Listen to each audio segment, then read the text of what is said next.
Bismillahirrahmanirrahim. Assalamualaikum warahmatullahi wabarakatuh. Salam sehat, mandiri, dan sejahtera. Teman-teman, saudara-saudara, lama saya tidak membuat materi lagi untuk materi kita.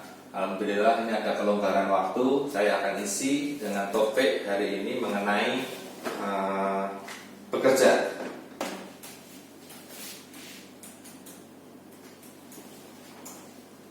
Kalau zaman sekarang ini teman-teman menyebutnya sebagai seorang profesional. Nah, banyak yang tidak menyadari bahwa ketika bekerja sebenarnya ada lima parameter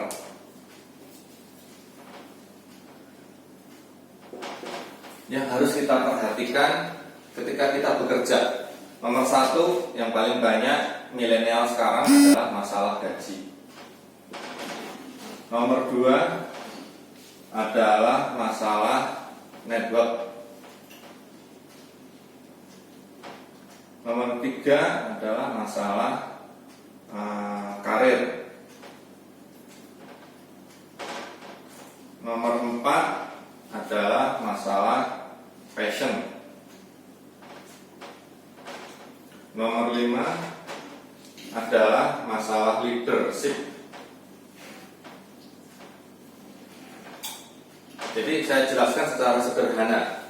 Ketika kita bekerja dalam satu instansi, atau bekerja ke orang lain, atau bekerja dalam satu institusi, seyogianya kelima-limanya ini bisa masuk, memenuhi ekspektasi kita. Tetapi kalau tidak bisa, salah satu saja ini memenuhi, maka teman-teman sebenarnya patut untuk mempertahankan posisi bekerjanya atau sebagai profesionalismenya.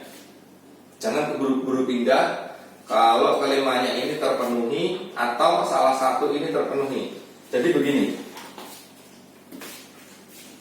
kalau ketika kita bekerja di satu tempat, kita walaupun tidak bekerja itu ada dua, ada senang atau suka, atau tidak senang atau terpaksa.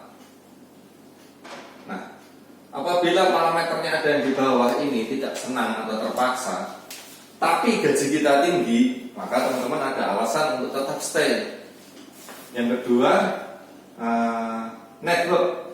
Ternyata dengan kita masuk dalam satu organisasi, tempat kita bekerja, kita memiliki network yang baru. Maka ini juga menjadi alasan teman-teman untuk tetap stay. Atau di tempat kita bekerja ternyata karirnya jelas.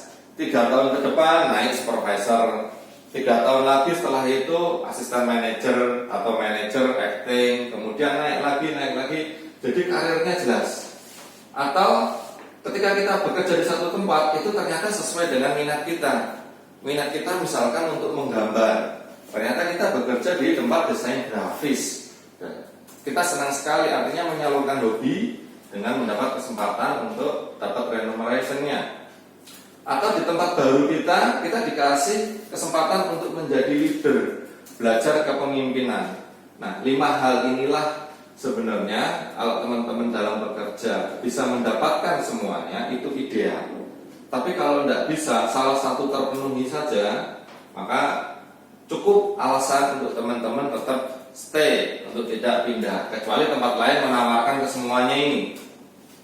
Nah, teman-teman, ketika kita menjadi profesional, ada kuartal zona yang perlu diperhatikan. Zona A itu adalah mereka yang bekerja keluar dari rumah sampai ke rumah lagi itu di bawah 8 jam. Zona B itu dia ekuivalen dengan 8 jam kerja. Zona C adalah dia yang bekerja di atas 8 jam. Dan zona D ini adalah mereka yang bekerja overtime lebih dari 10 jam di waktu bekerjanya. Jadi begini, kehidupan kita satu hari itu hanya 24 jam. Ini pun sudah ada porsinya, dibagi menjadi A, B, C. Pertama kita butuh untuk istirahat, itu 8 jam. Bekerja idealnya 8 jam. Bersosialisasi atau menikmati hidup itu 8 jam. Tidak bisa ditambah lagi. Jadi teman-teman, sekiranya teman-teman dalam bekerja, ternyata dari waktu teman-teman bekerja sampai kembali ketemu dengan keluarga di bawah 8 jam, apapun kondisi di sini, ini adalah waktu yang ideal dalam bekerja. Idaman semua orang, berangkat jam 8, jam 12 sudah pulang, jam 1 sudah pulang, ini idealnya. Atau yang rata-rata sekarang, sehari kerja 8 jam. Rata-rata working hours itu dihitung 8 jam. Tapi karena suatu hal, teman-teman harus bekerja di atas 8 jam. Dari Bogor ke Jakarta, perjalanannya butuh 3 jam. Atau butuh 1 jam, butuh 2 jam, sehingga di atas 8 jam. Dan yang lebih parah lagi, teman-teman diminta oleh kantor dikondisiin seperti apapun sehingga harus bekerja di atas 10 jam. Nah, zona yang ini sebagus apapun zonanya perlu dipertimbangkan oleh teman-teman, karena ini membawa implikasi yang kurang baik, baik untuk personal ataupun orang-orang yang terkasih ada di sekitar kita. Sebagaimana kita ketahui, waktu itu hanya 24 jam. Walaupun di sini digaji besar, tapi kalau kita kehilangan waktu, apalagi untuk ibu-ibu rumah tangga, harus melepaskan keluarganya, tidak mengurus anaknya, tidak mengurus suaminya, walaupun gajinya besar, itu nilainya adalah 0.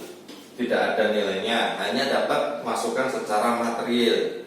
Tapi immaterial, kebahagiaan sama lingkungan, keluarganya hilang. Pasti hilang di sini, terkompensasi di sini. Kalaupun terpaksa, kita ada di zona yang C dengan kondisi pekerja kita.